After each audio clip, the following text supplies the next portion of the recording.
Are you ready, Tenno? Facing Vor is the only way to rid yourself of him.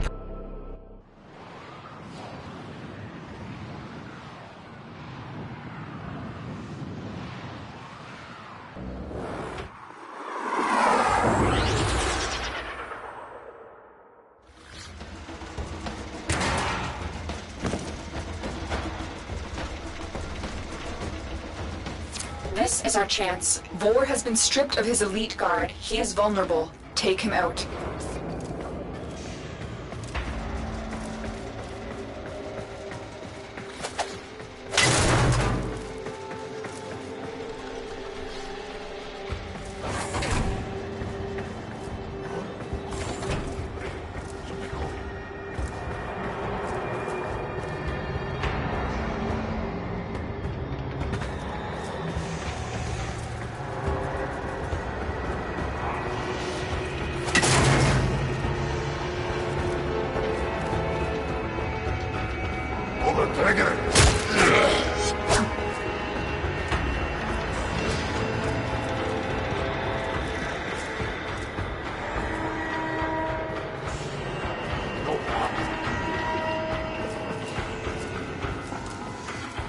I could have saved the Grenier, but they cast me out.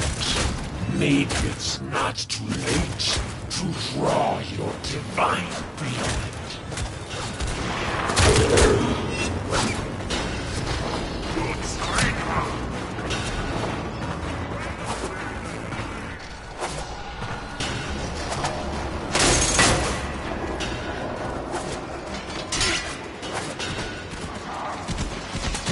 I will put you down like a rabbit coop.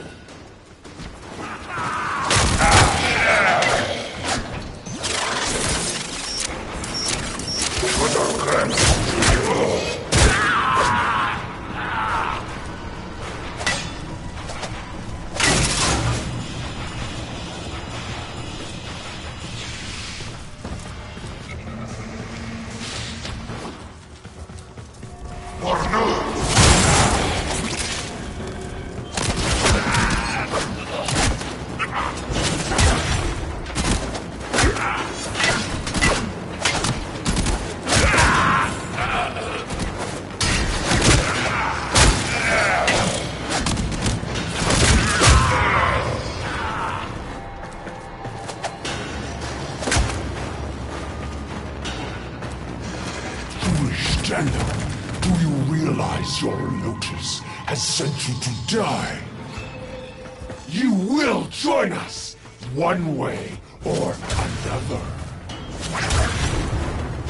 Target spotted. Stay sharp. This one is a handful. Get ram.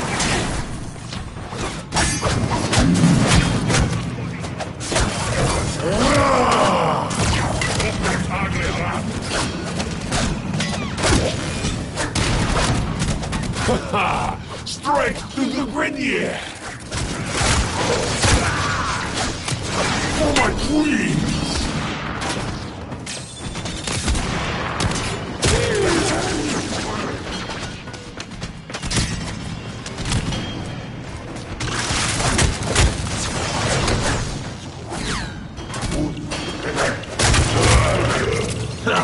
Your corpse will serve us well! Play with this!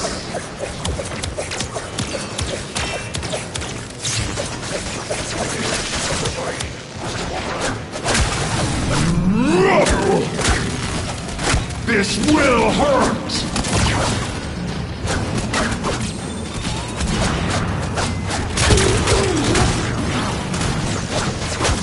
You will join us, one way or another. Tenno, look. The Ascar's detonator has just disintegrated. It's as if it was directly connected to Vor. You're done here. Go to extraction.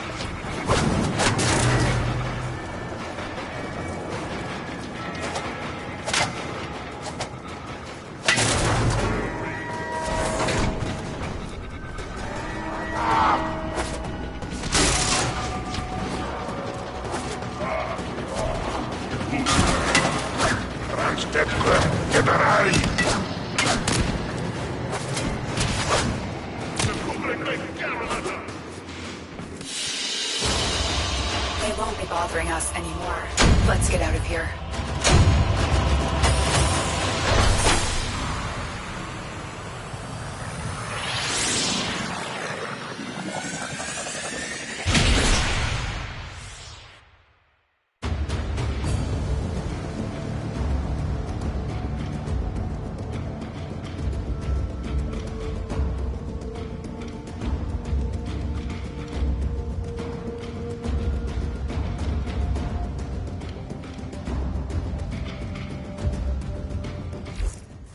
You've done it, Tenno. Vor's Ascaris is gone. You are free now. But your work has just begun. The Origin system is in chaos, and it needs you, Tenno. Vor was just a part of the Grineer machine, and we have seen that the Corpus have begun amassing weapons of their own. It is a dangerous time. Ordis will gladly assist the operator in cutting a bloody path in whatever mission they choose.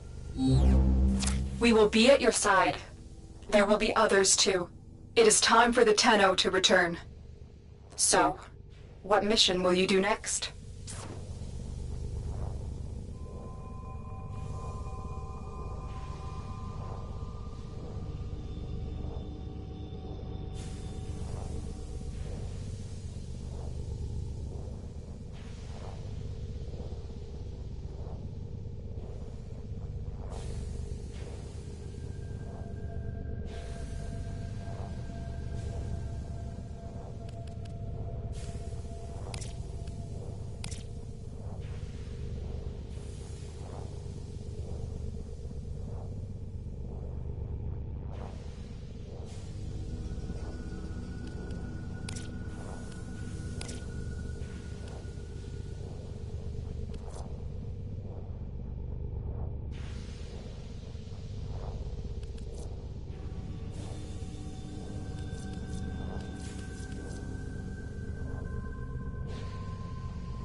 A Tenno must be a master of all their weapons. Prove yourself with your primary weapon.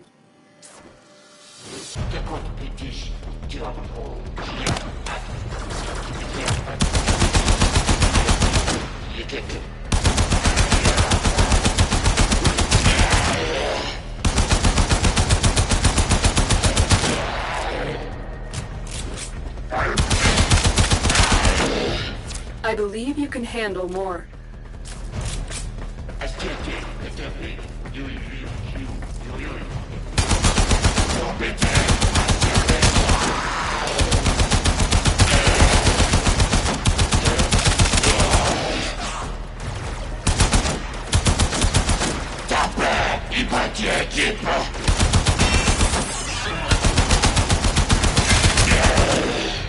Excellent. Continue.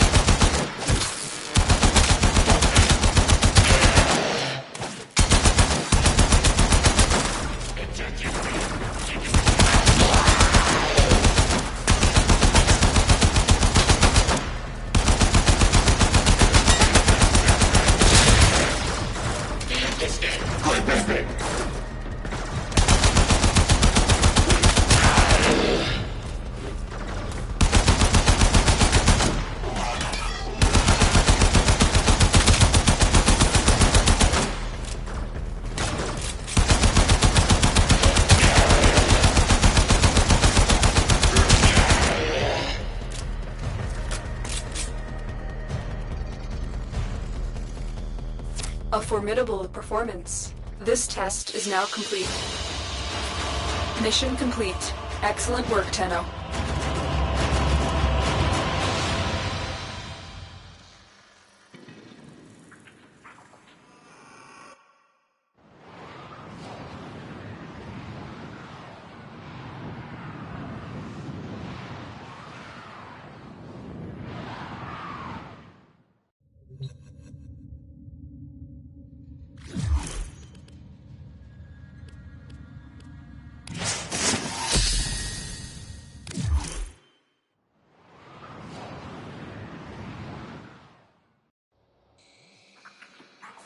Tenno must be a master of all their weapons. Prove yourself with your primary weapon.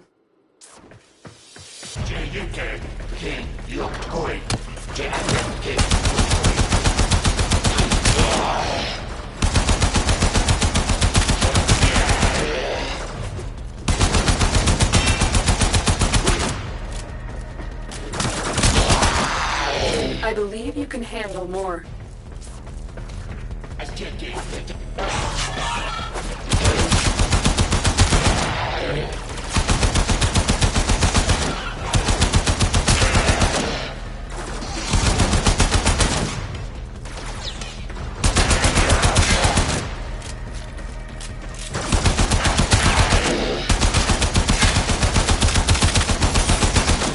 Excellent. Continue.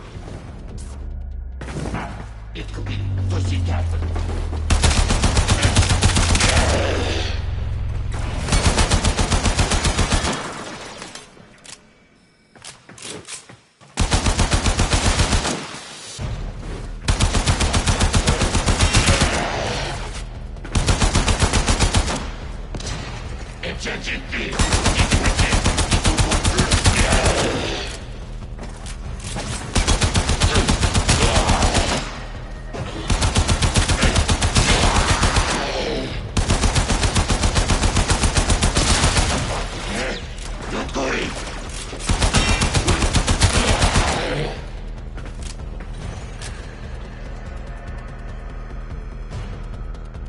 A formidable performance.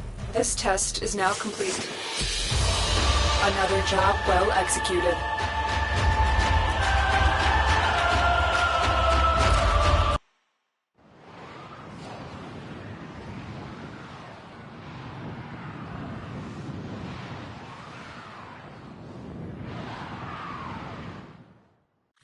Messages in your inbox, operator.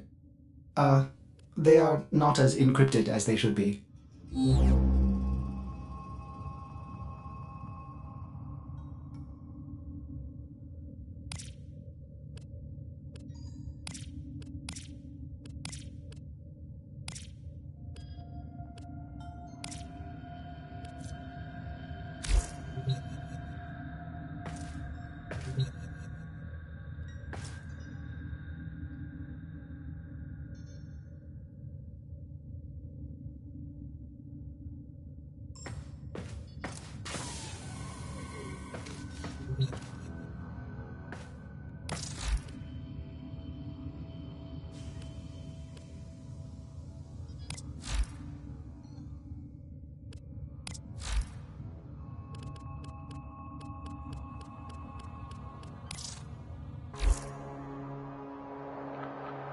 Hello there. So, first time then. Drusus Leverian. Welcome to my humble cabinet of curiosities. Drop any donations in the little box. Now, the Leverian is a bit of a work in progress, but please do look around. I only ask you be gentle with the collection. The displays are quite valuable, quite rare, and some may still be armed.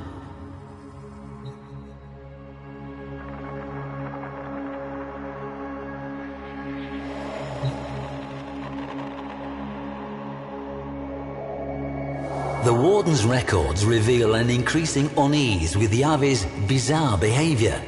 Regardless of the potential risk, they determined that he should be executed. After a fashion. They would use cellular reversal.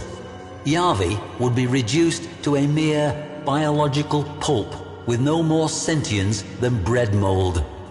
But the executioner? No jailer wanted to be the pobber to bell that cavat. So Lavos received this ceremonial helm, along with the power to reconfigure organic matter. He could be their instrument. The walls, floor, and ceiling of the cell were, by now, overwritten with text. Lavos watched over Yavi continually. Bekran Zaft tells us that, curiously, Lavos no longer beat the prisoners in the other cells. Even when the inmates shoved one of their hated fellows into his path, expecting a bloody beatdown, Lavos merely waited for him to get back to his feet before moving on.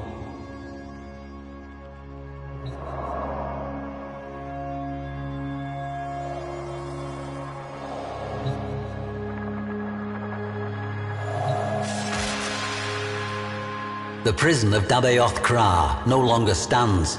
Both it and the slumped Venusian mountain peak upon which it stood were long ago obliterated. We have only records to tell us what went on there.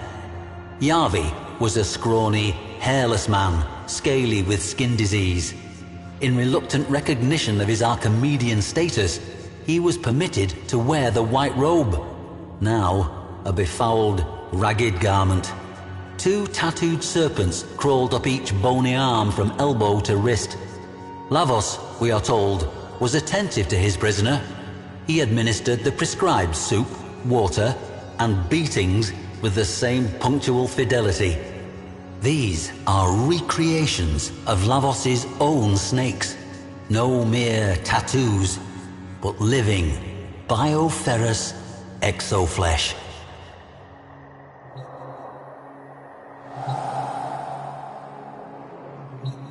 Observers at the prison reported that Yavi was frequently whispering to Lavos. There was some concern among the wardens, but they dismissed the whispers as mere posturing. Yavi's cell walls began to fill up with scrawlings, using blood and filth as ink. At first, these were simple symbols, but as time passed, they became more elaborate. It was as if the Archimedean was turning his cell into a demonic temple, baiting his captors. There was even an image of Lavos, resplendent in his cyan-dana of office. Perhaps an attempt at a curse. Lavos was ordered to beat him harder, and duly did so.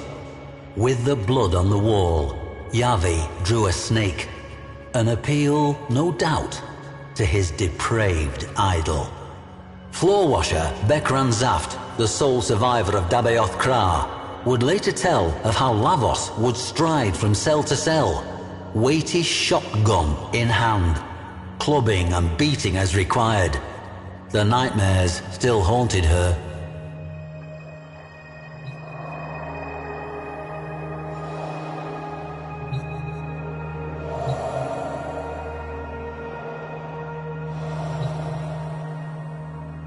What actually was this forbidden practice of transmutation that terrified the Orokin so?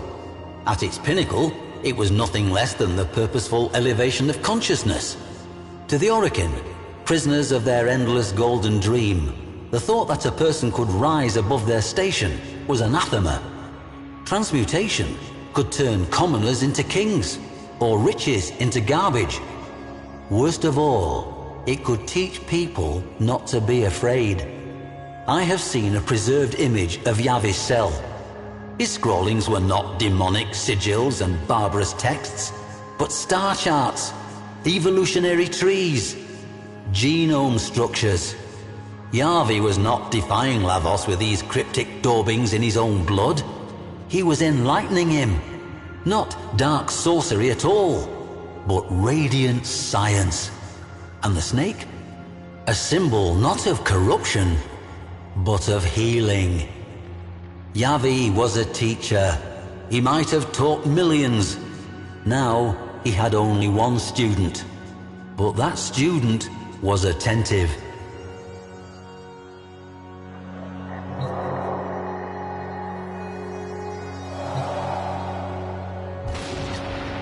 Bekran Zaft says this of Execution Day. The jailers gathered in the auditorium with a slow, funereal tread. Lavos escorted Yavi to the execution dais. He gently raised a hood over Yavi's head, cobra-like. He turned, then, to face the Orokin Warden, shotgun trembling in his mighty hands. The silence, Zaft says, was absolute. But then, from beneath the hood, came a whisper. Yavi had some final words for his student. The Orokin jailer shifted uncomfortably, looked to his functionaries. Would the execution even take place? Lavos gave a stiff bow to Yavi and activated his power. Yavi's skin peeled off in one grisly sloughing. He liquefied into a biological soup. A cheer went up from the assembled jailers. Lavos gathered the remains of Yavi tenderly in his hands. A soft glow emanated from them, as, in one horrible moment, Yavi's Orokin oppressors realized what they beheld. And then, panic. Lavos was transmuting the remains. A twining, living snake seethed up Lavos's left arm. Yavi, transformed, and still, after a fashion, alive, just as they had feared. A second snake coiled around his right arm, this one sprouting from Lavos's own flesh. Then, Lavos leapt into the midst of the assembly, hurling vials left and right, bathing the hapless, screaming jailers and functionaries and their warden in icy vitriol. Not one survived. Not for long, anyway. And Bekran Zaft? Lavos bowed to her and moved on.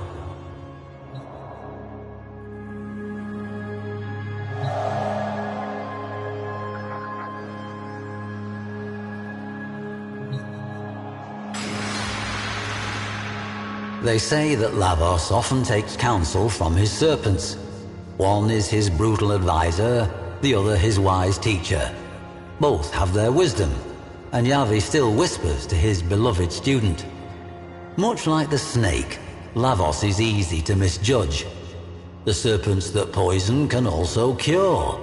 He may have been a monster in his previous life, but he was able to achieve something that eluded the most powerful of the Orokin. He changed. Moreover, he changed himself.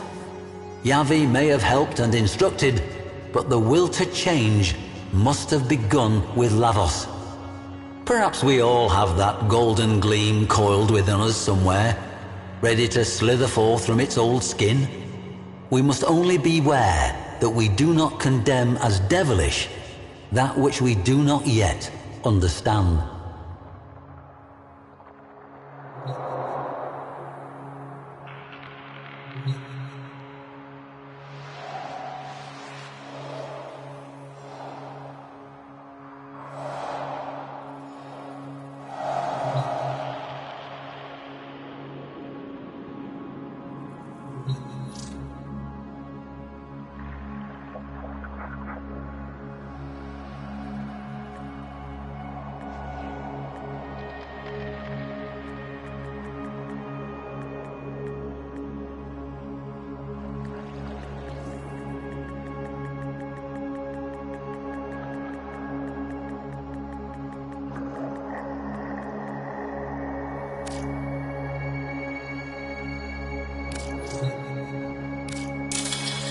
That's fine.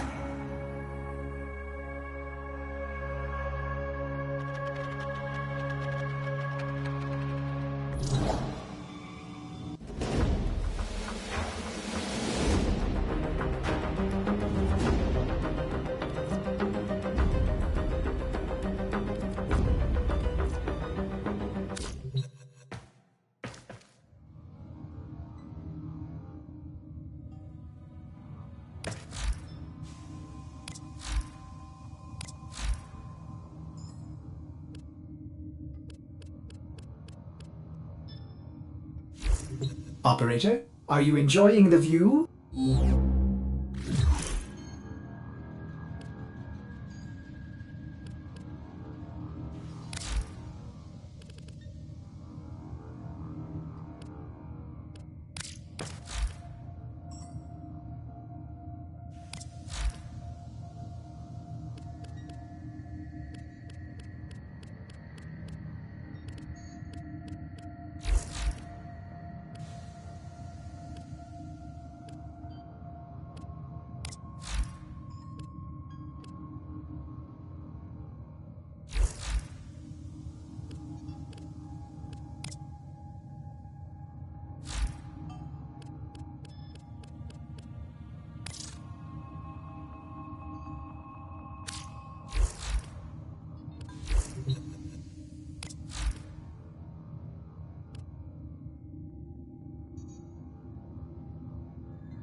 Enjoy, and please, leave something in the little box over there.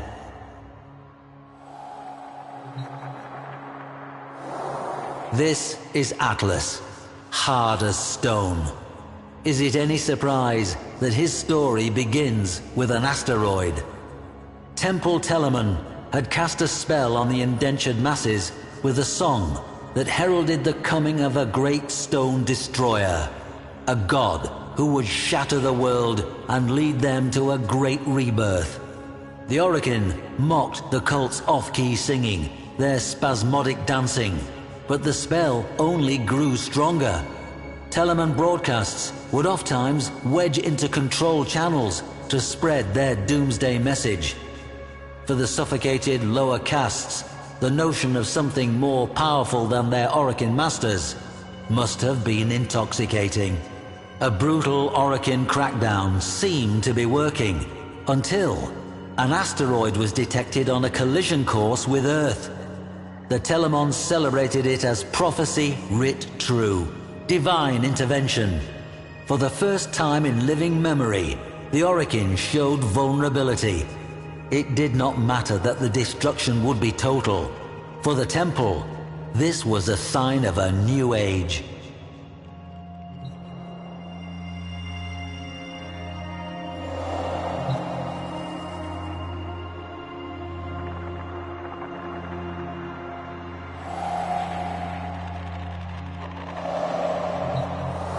A probe was sent to the asteroid, perhaps seeking proof of divine intervention.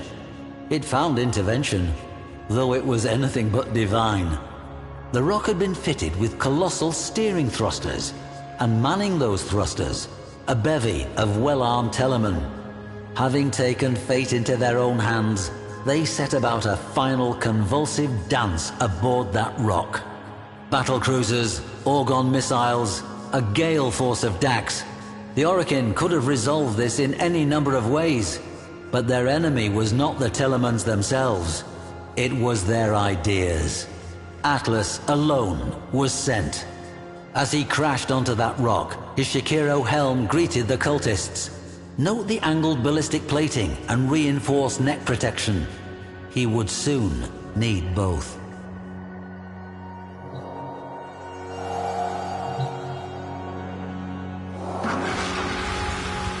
For years, historians felt this tale of Telemon quite improbable, an artifact of Orokin propaganda myth. Then, on our system's outer edge, we found a debris field of small rocks and dust in a lazy elliptical orbit. Upon these rocks, we find the remains of peculiar stone statuary. The petrified figures, clearly temple members, have been frozen into a tableau of struggle and death. Or was it perhaps a dance? This remarkable find forces us to rethink the entire tale as fact.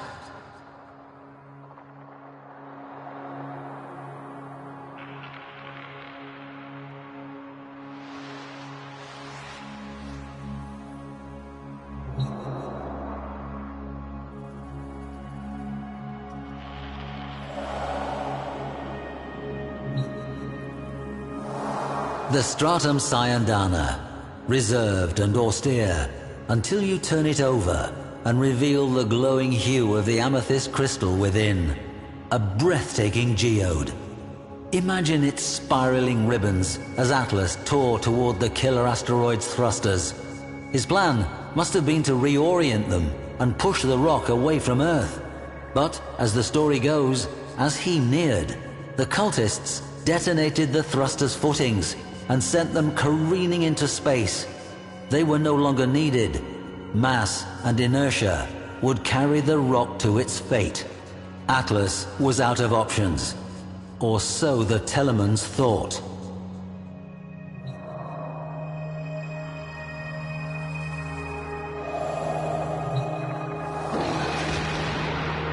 The Techo are perhaps my favorite pieces in this gallery. Note the intricate, ornate moldings, the complex blades. Quite the contrast from Atlas's otherwise workmanlike appearance.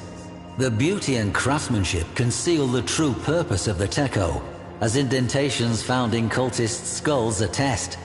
I have to wonder what frenzied dance would have been interrupted or if the whiplash strikes and jabs of the Techo might have blended into the crowd's fitful celebration.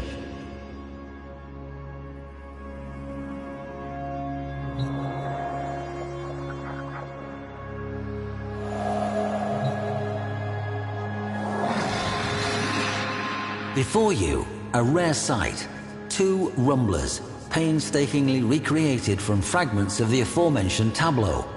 How these inert and rigid formations are compelled to life by Atlas defies reason, yet it is true. Consider the confusion of those Telemons as the very stone they worshipped came to life and set upon them. How could they retaliate against such a thing? Like sparring with a landslide.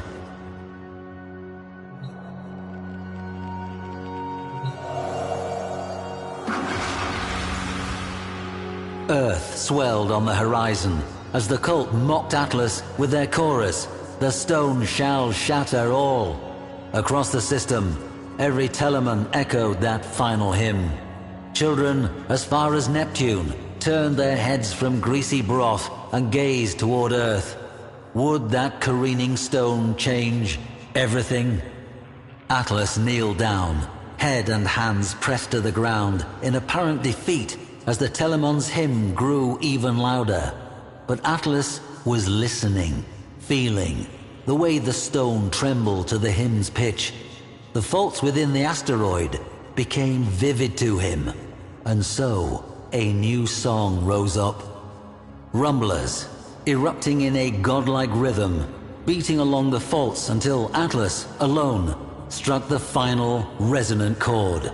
A tremor forked through the rock until, all at once, the great asteroid exploded, its dust falling as scintillating rain, sparking across the atmosphere, and then gone.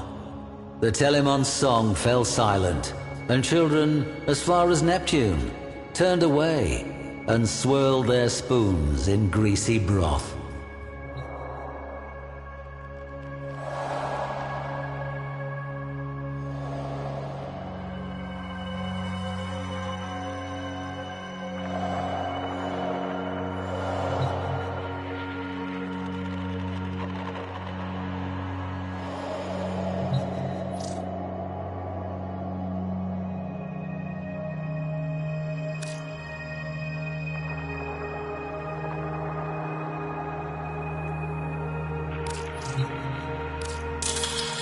Well, anything helps.